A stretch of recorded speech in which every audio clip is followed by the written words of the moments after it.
Hello good morning, ಎಲ್ಲರೂ ಹೇಗಿದ್ದೀರಾ? I hope ಎಲ್ಲರೂ ಚೆನ್ನಾಗಿದ್ದೀರಾ ಅಂತ. Welcome back to one more mini vlog. ಇವತ್ತು ಸಂಡೇ ಫೆಬ್ 23rd. ನಮ್ಮ ಫ್ಯಾಮಿಲಿಯವರು ಮತ್ತೆ ರಂಜಿತ್ ಫ್ಯಾಮಿಲಿಯವರು ನಮ್ಮ ಮದುವೆಗೆ ಸ್ಯಾರೀಸ್ ಪರ್ಚೇಸ್ ಮಾಡೋದಕ್ಕೆ ಧರ್ಮವರಂಗೆ ಹೋಗ್ತಾ ಇದೀವಿ. ನಾನು, ನನ್ನ ತಂಗಿ ಮತ್ತೆ ರಂಜಿತ್ ಫ್ಯಾಮಿಲಿಯವರು ಒಂದು ಕಾರಲ್ಲಿ ಬೆಂಗಳೂರಿಂದ ಡೈರೆಕ್ಟ್ ಧರ್ಮವರಂ ಹೋಗ್ತಾ ಇದೀವಿ. ರಂಜಿತ್ ಮತ್ತೆ ಅವ್ರ ಫ್ರೆಂಡ್ನ ಕರ್ಕೊಂಡು ನಮ್ಮೂರಿಗೆ ಹೋಗಿ ಅಲ್ಲಪ್ಪ ಅಮ್ಮನ ಕರ್ಕೊಂಡು ಹಂಗೆ ಧರ್ಮವರಂಗೆ ಬರ್ತಾರೆ. ಮಾರ್ನಿಂಗ್ 7ಗೆ ನಾವು ಬೆಂಗಳೂರು ಬಿಟ್ಟಿದ್ದು. ಹೋಗ್ತಾ ಆನ್ ದಿ ವೇ ಮಿಡಲ್ ಅಲ್ಲಿ ಅಪ್ಪ ಅಮ್ಮವ್ರು ಕೂಡ ಸಿಕ್ಕಿದ್ರು. ಅಲ್ಲಿ ಬ್ರೇಕ್ಫಾಸ್ಟ್ ಹಾಕಿದ್ವಿ. ಬ್ರೇಕ್ಫಾಸ್ಟ್ ಮಾಡ್ಕೊಂಡು ಮತ್ತೆ ನಮ್ಮ ಜರ್ನಿ ಕಂಟಿನ್ಯೂ ಮಾಡಿದ್ವಿ. 11 o'clock ಆಗಿತ್ತು ನಾವು ಧರ್ಮವರಂ ರೀಚ್ ಆಗೋಷ್ಟರಲ್ಲಿ. ರೀಚ್ ಆಗಿದ ತಕ್ಷಣ ಶಾಪಿಂಗ್ ಸ್ಟಾರ್ಟ್ ಮಾಡಿಬಿಟ್ವಿ. ಸುಮಾರು ಒಂದು 5ರಿಂದ 6 ಶಾಪಲ್ಲೇನೋ ಶಾಪಿಂಗ್ ಮಾಡಿದ್ವಿ. ಹಾಗೆ ಗಿಫ್ಟಿಂಗ್ ಸ್ಯಾರೀಸ್ ಕೂಡ ಇಬ್ರು ಫ್ಯಾಮಿಲಿಯವರು ಸ್ವಲ್ಪ ಪರ್ಚೇಸ್ ಮಾಡಿದ್ವಿ. ಧರ್ಮವರಮಲ್ಲಿ ಹೇಗೆ ಅಂದ್ರೆ ಸ್ಯಾರೀಸ್ ಶಾಪ್ಗಳು ತುಂಬಾ ಕಡಿಮೆಗಳಿದಾವೆ. ಬಟ್ ಎಲ್ಲ ಆಲ್ಮೋಸ್ಟ್ ಒಂದು 2000+ ಮನೆಗಳಲ್ಲಿ ಈ ರೀತಿ ಮಗ್ಗುಗಳು ಇಟ್ಕೊಂಡು ಸ್ಯಾರೀಸ್ ಅಲ್ಲಿ ಮ್ಯಾನುಫ್ಯಾಕ್ಚರ್ ಮಾಡ್ತಾರೆ.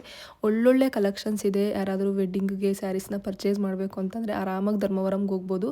ನಮಗೆ ತುಂಬಾ ಇಷ್ಟ ಆಯಿತು ಕಲೆಕ್ಷನ್ಸ್. ಆ್ಯಂಡ್ ಹೋಗಿ ಬಂದಿದ್ದಕ್ಕೂ ತುಂಬಾ ವರ್ತ್ ಅಂತ ಅನ್ನಿಸ್ತು. ಆಫ್ಟರ್ನೂನ್ 3 o'clock ಹಂಗೆ ಲಂಚ್ಗೆ ಹೋದ್ವಿ. ಲಂಚ್ ಮಾಡ್ಕೊಂಡು ಮತ್ತೆ ಶಾಪಿಂಗ್ನ ಕಂಟಿನ್ಯೂ ಮಾಡಿದ್ವಿ. ಸುಮಾರು 9 ಗಂಟೆವರೆಗೂ ನಾವು ಶಾಪಿಂಗ್ ಮಾಡಿದ್ದೀವಿ. 9 ಗಂಟೆಗೆ ಧರ್ಮವರಂ ಬಿಟ್ಟಿದ್ದು. ನಾವು ಬೆಂಗಳೂರು ರೀಚ್ ಆಗೋಷ್ಟರಲ್ಲಿ 12:30 ಆಗಿತ್ತು.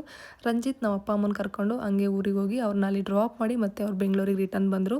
ನನ್ನ ತಂಗಿ ಕೂಡ ಅಪ್ಪ ಅಮ್ಮನ ಜೊತೆ ಊರಿಗೆ ಹೋದ್ಲು. ನನಗೂ ತಂಗಿಗೂ ಅಮ್ಮಗೂ ತೊಗೊಂಡಿದ್ದು ಸ್ಯಾರೀಸ್ ನಾನು ಬೆಂಗಳೂರಿಗೆ ತೊಗೊಂಡು ಬಂದೆ. ಇಲ್ಲೇ ವರ್ಕ್ ಮಾಡ್ಸೋಣ ಅಂತ ಅಂದ್ಬಿಟ್ಟು ಎಷ್ಟು ಸೀರೆ ತೊಗೊಂಡಿದ್ದೀನಿ ಅಂತ ಅಂದ್ಬಿಟ್ಟು ಕಂಪ್ಲೀಟ್ ಲಾಂಗ್ ವಿಡಿಯೋದಲ್ಲಿ ಶೇರ್ ಮಾಡಿದ್ದೀನಿ. ಆದಷ್ಟು ಬೇಗ ಅಪ್ಲೋಡ್ ಮಾಡ್ತೀನಿ. Thank you.